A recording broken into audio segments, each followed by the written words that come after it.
Welcome to geography Sindhu study points में एक बार फिर से आपका स्वागत है। और आज जो हम टॉपिक लेके आए हैं वो आप लोग मुझे अपने आप बताओगे कि आज ये टॉपिक है, वो टॉपिक है कौन सा टॉपिक।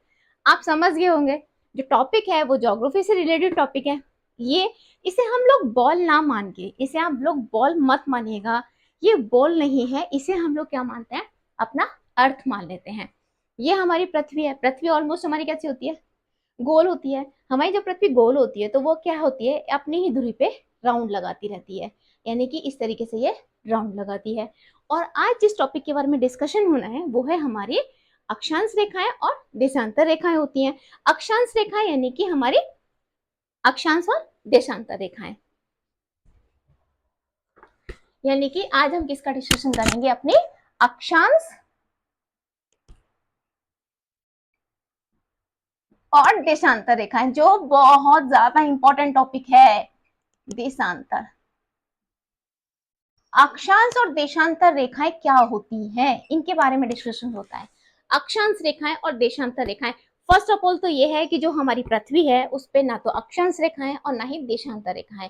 वो तो हम लोग हैं जिन्होंने ग्लोब पर, यानी कि इस तरीके से इस ग्लोब पे हमने रेखाओं को, जैसे कि इस बॉल पे ये जो लाइनिंग आ रही है, ये जो लाइनिंग है, ये इस बॉल पे हमने लाइनिंग कर दी है। इसी तरीके से हमने ग्लोब पे अक्षांश और देशांतर रेखाओं को डिनोट कर दिया है, यानी कि उन्हें दर्शा दिया है। और दर्शा दिया, क्यों दर्शा दिया है, क्योंकि वो हमारे लिए ही बेनिफिट वाली बात है। क्योंकि अगर मान लो किसी की पोजीशन यहाँ पे है तो हम कैसे पता करेंगे कि उसकी पोजीशन कहाँ पे है। चोर चोरी करके भाग गया, हमारा फोन लेके भाग गया, हम उसे ट्रैक करेंगे। जब हम उसे ट्रैक करेंगे और ट्रैक से हम बताएंगे कि यार वो तो कौन सी अक्षांश पे, यानी कि 20 डिग्री अक्षांश पे है, और देशांतर पे यानी कि मान लो 10 डिग्री देशांतर पे है, या 50 है, या 80 डिग्री देशांतर पे है, तो अक्षांश और देशांतर रेखाएं जहां पे मैच हो जाएंगी, यानी कि मान लो इस तरीके से मैच हो गई, और ये हमारी देशांतर रेखा आ रही है और ये हमारी अक्षांश रेखा आ रही है।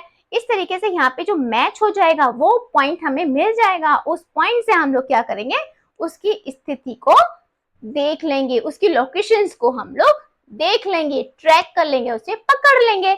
इट मीन्स इसी वजह से देशांतर रेखाएं और अक्षांश रेखाओं का बहुत बड़ा पर्पस है, जो ग्लोब पे हमारे लोगों ने बनाया है, उस ग्लोब पे बनाया है। ठीक है, अब देखो इसी ग्लोब को लेके हम लोग पहले समझते हैं, इस पे पहले समझते हैं, फिर हम लोग ब्लैक बोर्ड पे समझेंगे क्या है। मान लो ये हमारी अर्थ है, ये हमारी अर्थ है।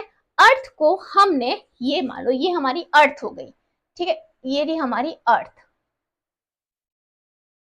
ये हमारी अर्थ है।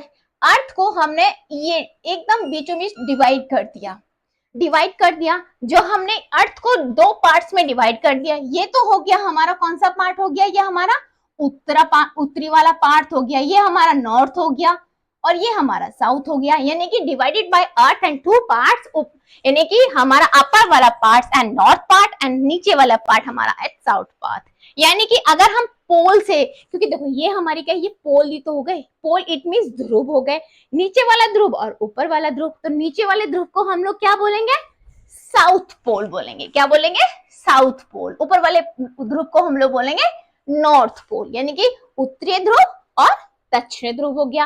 अच्छा, जिस लाइन से हमने अर्थ को टू पार्ट्स में डिवाइड किया है उसे हम 0 डिग्री क्या बोलते हैं, 0 डिग्री बोलते हैं। 0 डिग्री मतलब कौन सी हो गई, हमारी इक्वेटर हो गई, यानी कि विषुवत रेखा हो गई, इसे हम क्या बोलेंगे, 0 डिग्री बोलेंगे। ठीक है, इतनी बात आ गई, यानी कि विषुवत रेखा हो गई, इक्वेटर हो गई, भूमध्य रेखा हो गई, जिस नाम से भी आपको समझ में आता हो। ये अर्थ को क्या करती है, टू पार्ट्स में डिवाइड करती है। इसी तरीके से मान लो ये हमारी बॉल है, इसको भी हमने टू पार्ट्स में डिवाइड कर दिया। इस तरीके से हमारी ये बॉल हमारी टू पार्ट्स में डिवाइड हो गई, ऊपर वाला पोल और नीचे वाला पोल हो गया। अच्छा भैया चलो ये बात है, ये तो आपको समझ में आ गया कि इसे हमने टू पार्ट्स में डिवाइड कर दिया है। टू पार्ट्स में डिवाइड हो गई, ये नॉर्थ हो गया, ये हमारा साउथ हो गया, ये डिवाइडेशन हो गया। अब उसके बाद में क्या है, अब उसके बाद में अक्षांश रेखा है, अक्षांश, अक्षांश, ठीक है, अक्षांश रेखा, रेखा। देखो कोई भी जो डेफिनेशंस है वो वही तरीके से समझाई जाएगी जो आप लोगों को बहुत अच्छे से समझ में आए, बुक तो आप पढ़ते ही पढ़ते हैं, बुक नहीं पढ़ेंगे तो समझ में कैसे आएगा, ठीक है। और समझदार आप इतने ही हैं, इतने अच्छे से समझ जाते हैं कि चैनल को क्या करना है, क्या नहीं करना है, मैम को आगे देखना है या नहीं देखना है, ठीक है। अक्षांश रेखा, अक्षांश रेखाएं हमारी क्या होती हैं, ठीक है। अक्षांश रेखाएं, देखो अक्षांश रेखाएं अभी आपको बताया था कि जो हमारी अर्थ है, जो हमारी अर्थ है वो क्या होती है, वो उस पे कोई भी रेखा नहीं है। भाई आइडिया लगा लो, अर्थ पे कोई लाइन कैसे खींच सकता है। हमने अपने ग्लोब पर लाइन खींच रखी है, ये हमारा ग्लोब है, इट मींस बॉल है, ग्लोब है, ये हमारा ग्लोब है, इस पे हमने क्या कर रखी है, लाइन खींच रखी है। अच्छा लाइन कैसे खींच रखी है, ये लाइन है हमारा, देखो ये हो गया हमारा, ये हो गया हमारा पूर्व, ठीक है, और ये हो गया हमारा पश्चिम हो गया। इसी तरीके से देखो ये हमारा पूर्व हो गया और ये हमारा पश्चिम हो गया, ये पूर्व है, ये पश्चिम है। अब इक्वेटर के समानांतर यानी कि पूर्व से पश्चिम की तरफ आने वाली रेखाएं, यानी कि जो रेखाएं पूर्व से स्टार्ट होती हैं और वो पश्चिम की तरफ आती हैं, देखो ये आ गई हमारी रेखा, पूर्व से पश्चिम की तरफ आती है, पूर्व से पश्चिम की तरफ आती है, उन्हें हम अक्षांश रेखाएं कहते हैं। इन अक्षांश रेखाओं में बीच में डिफरेंस कितना होता है, इनमें 1 डिग्री का डिफरेंस होता है। कितने डिग्री का डिफरेंस होता है, 1 डिग्री का डिफरेंस होता है। बहुत अच्छे से समझना, ठीक है। देखो पूर्व से समानांतर, इक्वेटर के समानांतर पूर्व से पश्चिम की तरफ जो रेखाएं आएंगी, ठीक है, पूर्व से पश्चिम की तरफ जो रेखाएं आएंगी वो हमारी अक्षांश रेखाएं होती हैं। और इनके बीच में जो डिफरेंस होता है वो कितने का होता है, इनके बीच में डिफरेंस, वो इनके बीच में डिफरेंस होता है 1 डिग्री का डिफरेंस होता है। कितने डिग्री का होता है, 1 डिग्री का, यानी कि इसे लिख लेते हैं पूर्व से कौन सी रेखा है, काल्पनिक रेखा है, तो पहले लिखेंगे काल्पनिक, काल्पनिक रेखाएं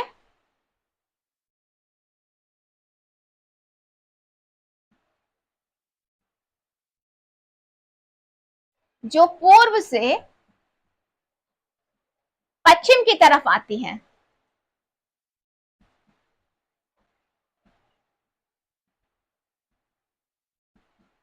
खींची गई पश्चिम की तरफ आती हैं, वो हमारी अक्षांश रेखाएं होती हैं।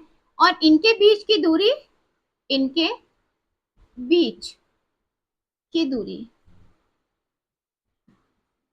1 डिग्री होती है, ठीक है। और सेकंड पॉइंट इनमें क्या हो जाएगा, अक्षांश रेखाएं समानांतर होती हैं। क्या होती हैं ये, समानांतर होती हैं।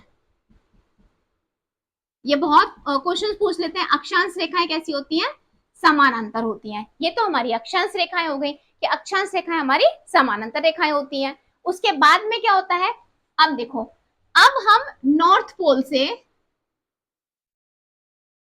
साउथ पोल तक एक करते हैं, तो इनके बीच में कितने का डिग्री का एंगल बनता है, इनके बीच में बनता है 90 डिग्री का एंगल बनता है। कितने डिग्री का एंगल बनता है, 90 डिग्री का एंगल बन जाता है, ठीक है।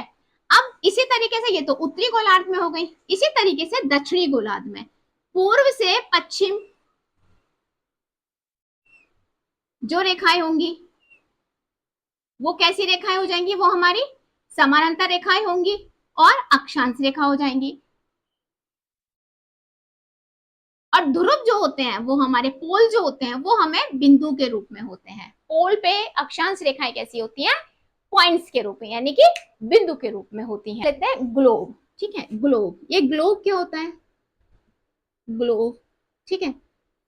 अभी मैंने आपको बताया था एक बॉल का एग्जांपल देके, ये हमारा बॉल है, इसे हम ग्लोब मान लेते हैं। तो पृथ्वी का अध्ययन करने के लिए एक मॉडल बनाया गया, जिस मॉडल को हम लोग क्या बोलते हैं, ग्लोब बोलते हैं।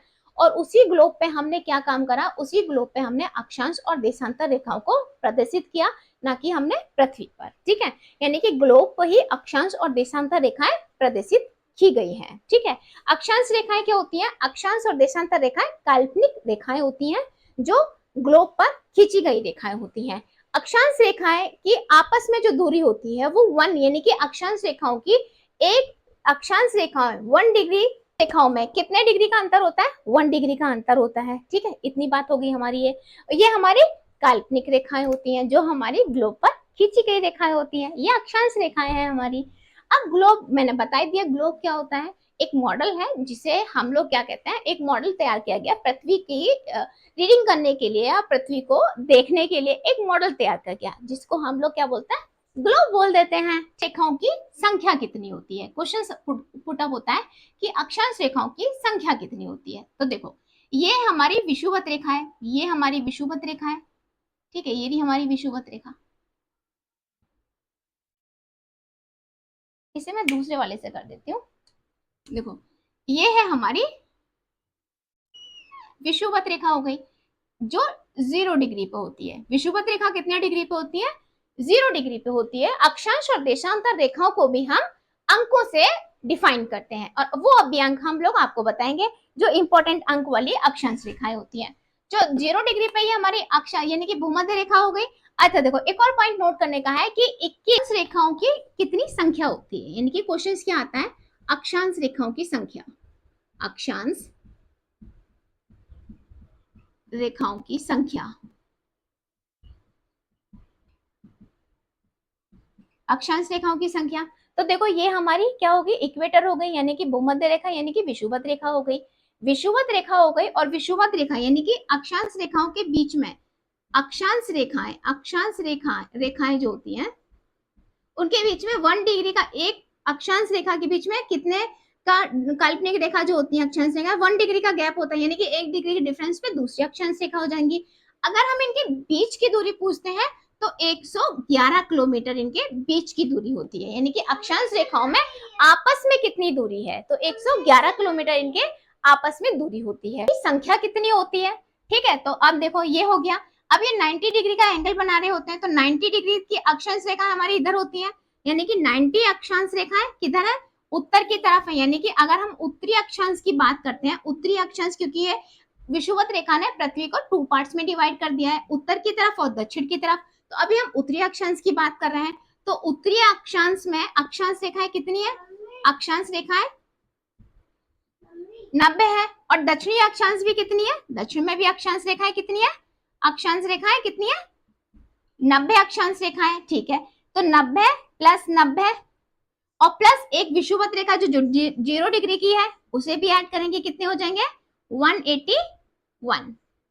कितनी अक्षांश रेखाएं, कितनी अक्षांश रेखाओं की संख्या कितनी होती है, 181 अक्षांश रेखाओं की संख्या होती है। कि सबसे बड़ी अक्षांश रेखाएं कौन सी होती है, ठीक है, सबसे बड़ी अक्षांश रेखा कौन सी है।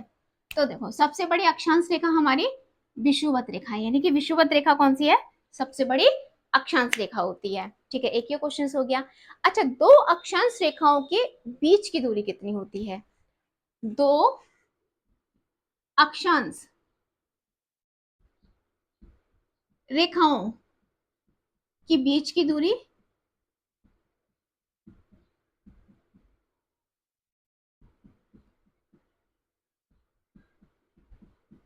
कितनी है, तो इसे हाँ आंसर है 111 किलोमीटर, 111 किलोमीटर इनके बीच की दूरी होती है। इनमें डिफरेंस कितना होता है, 1 डिग्री का इनमें डिफरेंस होता है। ये हमारी क्लियर हो गई, क्या क्लियर हो गई हमारी ये अक्षांश रेखाएं क्लियर हो गई।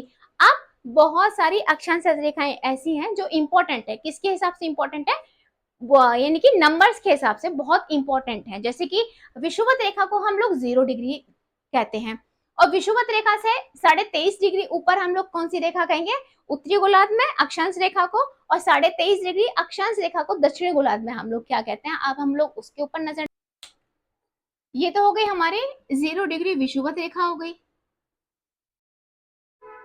इसे हम लोग क्या कहेंगे, विषुवत रेखा बोल देंगे,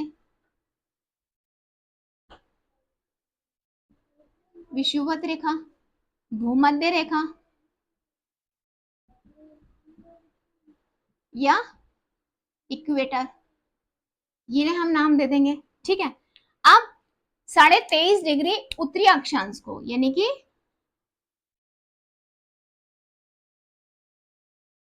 23.5 डिग्री उत्तरी अक्षांश को हम लोग क्या बोलते हैं, कर्क रेखा बोलते हैं। उत्तरी अक्षांश में 23.5 डिग्री को क्या बोलेंगे हम लोग, कर्क रेखा बोलेंगे, कर्क रेखा बोलेंगे, ठीक है। और इसी चीज को, क्योंकि देखो हमने ये नॉर्थ पोल माना था और ये हमारा साउथ पोल है।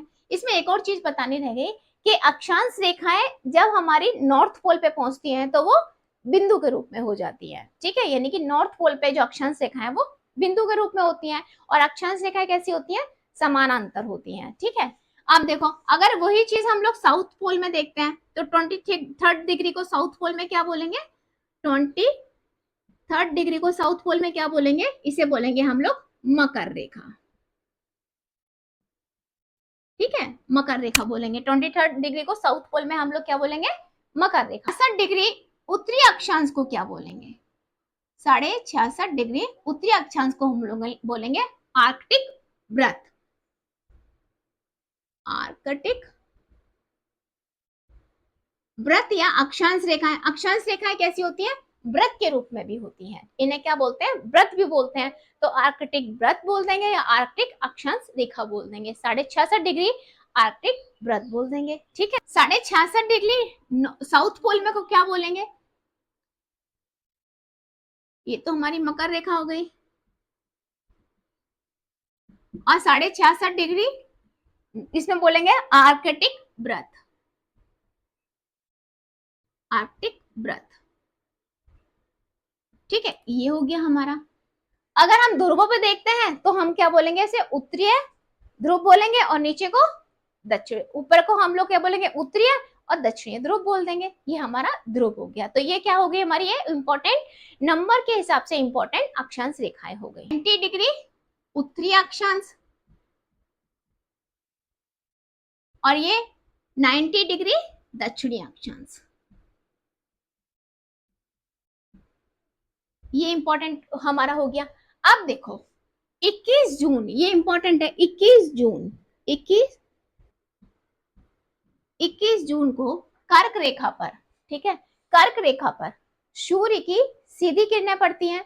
जो सूर्य की सीधी किरणें पड़ती हैं तो उस दिन क्या होता है, सबसे बड़ा दिन होता है। यानी उत्तरी गोलार्ध में 21 जून को सबसे बड़ा दिन बोलते हैं। क्यों बोलते हैं, क्योंकि कर्क रेखा पर सूर्य की सीधी किरणें पड़ती हैं, ठीक है। रेखा पर 21 दिसंबर को सूर्य एकदम सीधा होता है तो उस पर स्ट्रेट किरणें आती हैं, तो दक्षिणी गोलार्ध में 21 दिसंबर को सबसे बड़ा दिन बोलते हैं। ये दोनों इंपॉर्टेंट क्वेश्चन करते हैं।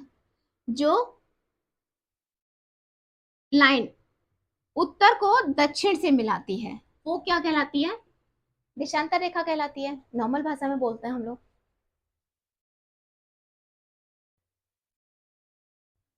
उत्तरीय ध्रुव को दक्षिण ध्रुव से मिलाने वाली लाइन या रेखा क्या कहलाती है, हमारी देशांतर कहलाती है, ठीक है। क्या कहलाती है हमारी,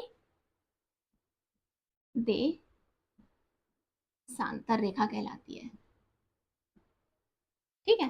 अब देशांतर रेखाएं जो हमारी कहलाती हैं, तो देशांतर रेखाओं को हम लोग देखते हैं कि देशांतर रेखाएं, एक बॉल ले लेते हैं तो ये पूरा हमारी क्या एक बॉल के रूप में ही है। तो जो व्रत होता है वो हमारे कितने डिग्री का होता है, 360, ठीक है, 360 डिग्री का हमारा व्रत हो जाता है। तो इसी तरीके से जो देशांतर रेखाओं को हम लोग मानते हैं वो 360 देशांतर रेखा है, ठीक है। कितनी है देशांतर रेखा, 360 है। जिस तरीके से हमने यहाँ पे डिवाइड किया था कि पूर्व और पश्चिम है, ठीक है, यानी कि पूर्व से पश्चिम की तरफ मिलने वाली रेखाएं क्या होती हैं, अक्षांश रेखाएं होती हैं।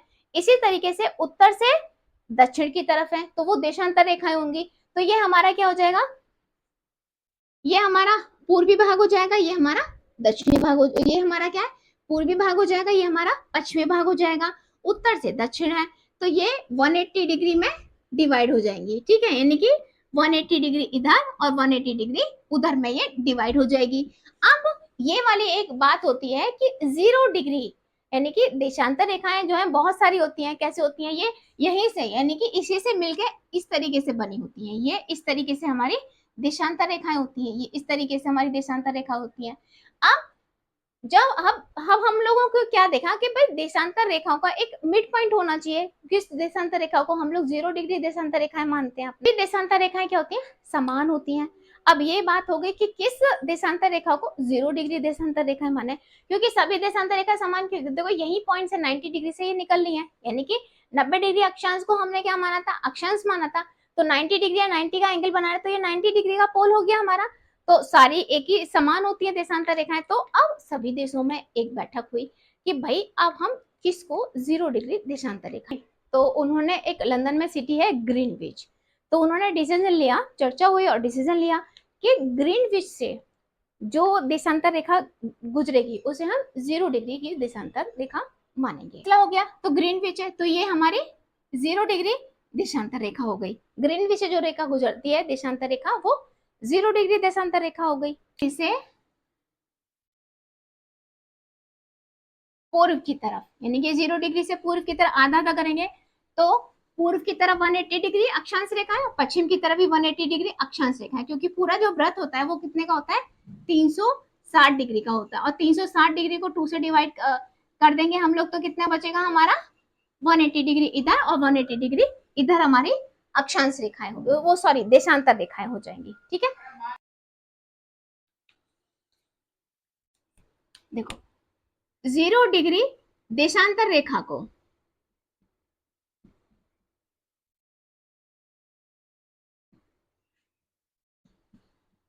क्या बोलते हैं हम लोग, मध्य यमोत्तर बोलते हैं, मध्य यमनोत्तर ग्रीनविच, ग्रीनविच रेखा 0 डिग्री देशांतर रेखा को हम लोग क्या बोलते हैं, मध्य यमनोत्तर या ग्रीनविच देशांतर रेखा बोलते हैं। और अक्षांश रेखाओं की आवश्यकता क्यों पड़ी, तो देखो अब मान लो देशांतर और अक्षांश रेखाओं की आवश्यकता इसलिए पड़ी कि अगर मान लो आप किसी के फ्रेंड्स हो और वो फ्रेंड्स आपको आपके फोन में लोकेशंस भेज रहा है और लोकेशंस नहीं है, तो आपने क्या देखा कि ये तो अक्षांश रेखा है और ये मान लो ये 23.5 डिग्री अक्षांश रेखा हो गई और ये हमारी 10वीं देशांतर रेखा हो गई। अब ये दोनों जहां मिलेंगी उस पॉइंट को आप नोट डाउन कर लोगे और उस पॉइंट पे जो लोकेशंस आएगी वो आपको पता पड़ जाएगी। यानी कि इसका क्या, और अवस्थिति जानने के लिए हमें अक्षांश और देशांतर रेखाओं के बीच में दूरी कितनी होती है, तो दो देशांतर रेखाओं की जो बीच की दूरी होती है वो 111.32 किलोमीटर इनके बीच की दूरी होती है। यानी कि दो देशांतर रेखाओं के बीच की दूरी, दो देशांतर रेखाओं के बीच की दूरी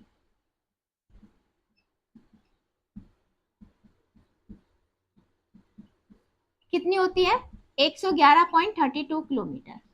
दूरी ध्रुवों पे क्या होती है, कम होती चली जाती है। देखो ध्रुवों पे कम होती क्यों चली जाएगी, देखो ए यहाँ देखना, ये आप ग्लोब हो, इस तरीके से आप इससे आइडिया लगा लोगे कि ये मैम जो कह रही है वो ध्रुवों पे दूरी इनकी कम क्यों होती जाती है। देखो ये सारे जो देशांतर रेखाएं वो एक ही पॉइंट से निकल रहे होते हैं और देखो विषुवत रेखा पे इनके बीच की दूरी देखो डिफरेंस ज्यादा होता है और जैसे जैसे हम ध्रुवों पर पहुंचते हैं इनकी डिफरेंस क्या होता है, कम होता चला जाता है। तो ध्रुवों पे इनके जो बीच की दूरी है वो कम होती चली जाती है। ठीक है, तो ये